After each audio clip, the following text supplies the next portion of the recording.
എന്ത് വില കൊടുത്തു എനിക്ക് അവന്മാരെ പിടിച്ചേ പറ്റത്തുള്ളൂ. ആ SP യുടെ കരുതേന്നുള്ള വിളി ഇനി എനിക്ക് കേൾക്കാൻ വയ്യ. കുഴപ്പമില്ല സാറേ, ഞങ്ങളൊക്കെ ഉണ്ടല്ലോ കൂടെ. അതാണല്ലോ കുഴപ്പം. നോക്ക്, ആ CI സിംഗം ശിവൻ, അയാളെ കണ്ണിപ്പെടണ്ട. നമുക്ക് വേറെ എവിടെയെങ്കിലും റൂം എടുക്കാം. നീ വണ്ടി എടുക്ക. നിക്കേട്ടാ, ഇയാളുടെ കൂടി സഹായം ഉണ്ടെങ്കിൽ നമുക്ക് അവന്മാരെ പെട്ടെന്ന് പിടിക്കാൻ പറ്റും. എങ്ങനെ? കുറച്ച് തൊട്ടെറിഞ്ഞാൽ മതി. ആഹാ, എടാ നിനക്ക് ഇടയ്ക്കൊക്കെ ബുദ്ധി വരുന്നുണ്ടല്ലേ. വാ സാർ. നമസ്കാരം സാർ. നമസ്കാരം. ഞാൻ നമ്പ്യാർ. ഞാൻ മേനോൻ. ഞാൻ നായർ. നീയോ? ഞാൻ പണിക്കരുത്. എന്തോ ജാതി പറഞ്ഞു കളിക്കുന്നു. അല്ല സാർ, ഞങ്ങള് നമ്പ്യാരെന്ന് പറയുകയായിരുന്നു. ഞങ്ങളൊരു ഡീല് സംസാരിക്കാൻ വന്നതാണ്. സാറിന് ഞങ്ങൾക്ക് ഒരുപോലെ ഗുണമുള്ള കാര്യ. എന്ന് വെച്ചാൽ വിശദമായിട്ട് പറഞ്ഞുതരാം സാർ. പറയൂ. ഞങ്ങളും ആ ബാങ്ക് കൊള്ളക്കാരുടെ പുറകില. കൊള്ളയടിച്ചവന്മാർ ഇപ്പൊ എവിടാന്നൊക്കെ ചില സൂചനകൾ ഞങ്ങൾക്ക് കിട്ടിയിട്ടുണ്ട്. പക്ഷെ അവരെ കിട്ടിക്കഴിഞ്ഞാൽ ആദ്യം ഞങ്ങൾക്ക് വിട്ടുതരണം, എന്നിട്ട് അറസ്റ്റ് ചെയ്യാവൂ. വെറുതെ വേണ്ട, സാറിന് ഇഷ്ടം പോലെ കൈക്കൂലി തരും. കൈക്കൂലിയോ? എനിക്കോ? സാറേ വന്നേ. ഞെട്ടിന് കണ്ടാ തോന്നുന്നു ഇതുവരെ കൈക്കൂലി വാങ്ങിയിട്ടില്ലെന്ന്. ആ ശ്വാസം വിട്ടേ. എന്റെ സാറേ, സാറായിട്ട് ആ കള്ളന്മാരെ പിടിക്കാൻ പറ്റത്തില്ല. പതുക്കെ പറയാം. ഇവന്മാരുമായിട്ടുള്ള ഡീല് സമ്മതിച്ചാൽ കള്ളന്മാരെയും കിട്ടും, ക്യാഷും കിട്ടും. പിന്നെ SP സാറ് സാറിനെ വിളിക്കുന്ന കഴുതെന്നുള്ള വിളിയില്ല, അതും ഉണ്ടാവില്ല. ഇടിക്കാനാണോ എന്തോ? എന്താ സാർ? കൈക്കൂലി തരില്ല സാർ. അതിനല്ലടോ പിന്നെ ഡീല് സമ്മതിച്ചു. സമ്മതിച്ചു. സെൽഫി എടുക്കാം. സെൽഫിക്കായിരുന്നു. ഞാനും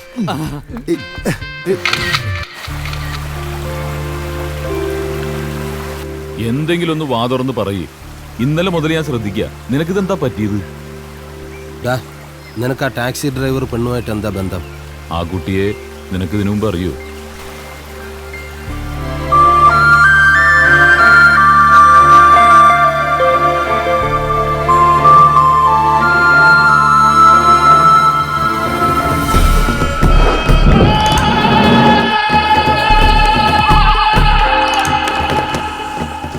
മൂന്ന് വർഷങ്ങൾക്ക് മുമ്പ് ഞാൻ ഷിംലയിൽ ട്രാവൽ ഏജൻസി നടത്തിയിരുന്ന കാലം.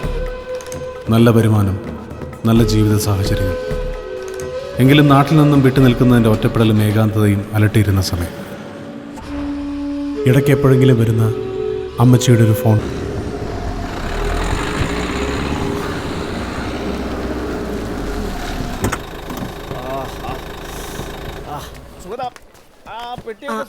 आप जाओ और 5 बजे आओ.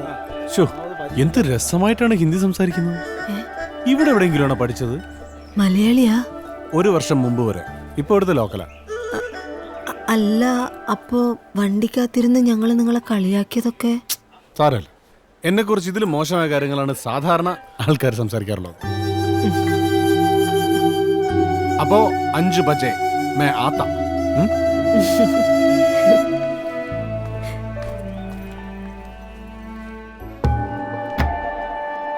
ഷിംലയിലെ വിരസമായ ദിവസങ്ങളിൽ എനിക്കുണ്ടായിരുന്ന ഒരു നല്ല സുഹൃത്തായിരുന്നു സോങ് പാങ് എന്നു പേരുള്ള ബുദ്ധസന്യാസി. മഷോബറയിലുള്ള ബുദ്ധവിഹാരത്തിലെ ഏറ്റവും പ്രധാനപ്പെട്ട ലാമയായിരുന്നു സോങ് പാങ്.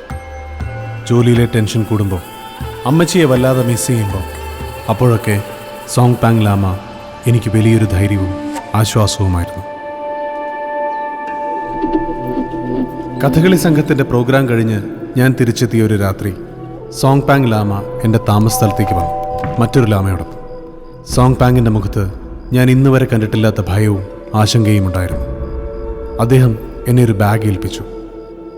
അതിൽ ബുദ്ധമതത്തിൻ്റെ ഒരു പ്രധാന ഗ്രന്ഥമുണ്ടെന്നും അതെത്രയും പെട്ടെന്ന് കർണാടകത്തിലുള്ള ഒരു മണാസ്ട്രിയിൽ എത്തിക്കണമെന്നും ആ മതഗ്രന്ഥം ഷിംലയിൽ സേഫ് അല്ല എന്നും പറഞ്ഞു.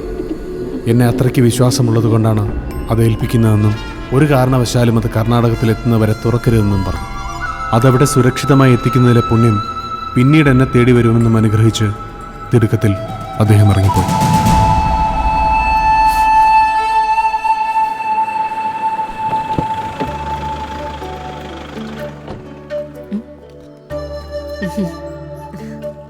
ഇന്നൊരു യാത്രയുണ്ട് കർണാടകയ്ക്ക്.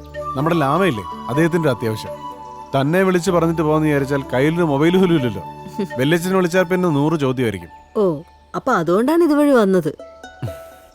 അല്ല, പോകുന്നതിന് മുന്നേ തന്നെ നേരിട്ട് കാണണമെന്ന് തോന്നി. അപ്പൊ അത് സമ്മതിച്ചു തരാൻ ഈഗോ സമ്മതിക്കുന്നില്ല. ഒരു ഈഗോ ഇല്ല തമ്പുരാട്ടെ. താൻ നാട്ടിലെ നമ്പറിങ് തന്നെ. എന്തായാലും തന്നെ ഒരു ദിവസം തെരഞ്ഞു വരേണ്ടതല്ലേ? ഉറപ്പാ? ഉറപ്പല്ലേ? നമ്പർ 04 04 9 ഓ സോറി ആ പറയടേ.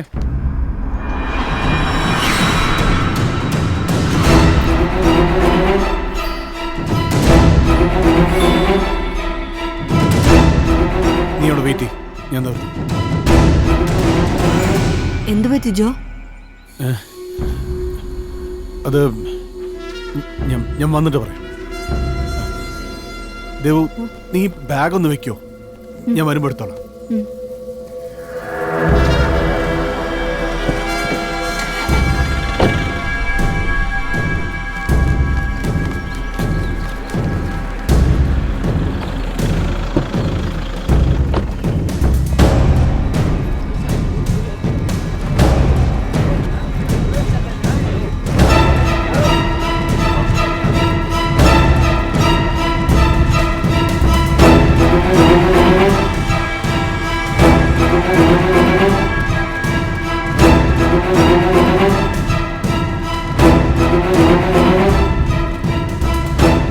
തലേന്നാൾ സോങ് പാങ്ങിനോടൊപ്പം എന്നെ കാണാമെന്ന് ലാമയെ ആശുപത്രിയിലേക്ക് കൊണ്ടുപോകുന്നത് ഞാൻ കണ്ടു.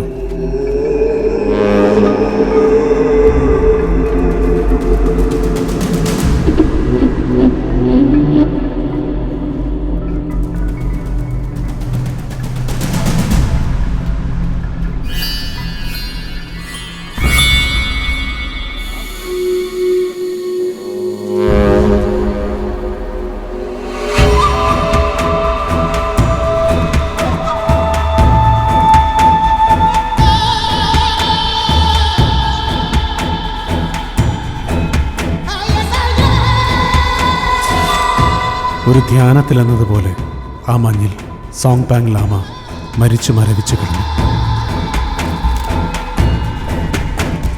ഷിംലയിൽ എനിക്കുണ്ടായിരുന്ന ഏക സുഹൃത്ത്, ആശ്വാസം, അഭയം, വിശ്വസിക്കാനായില്ല.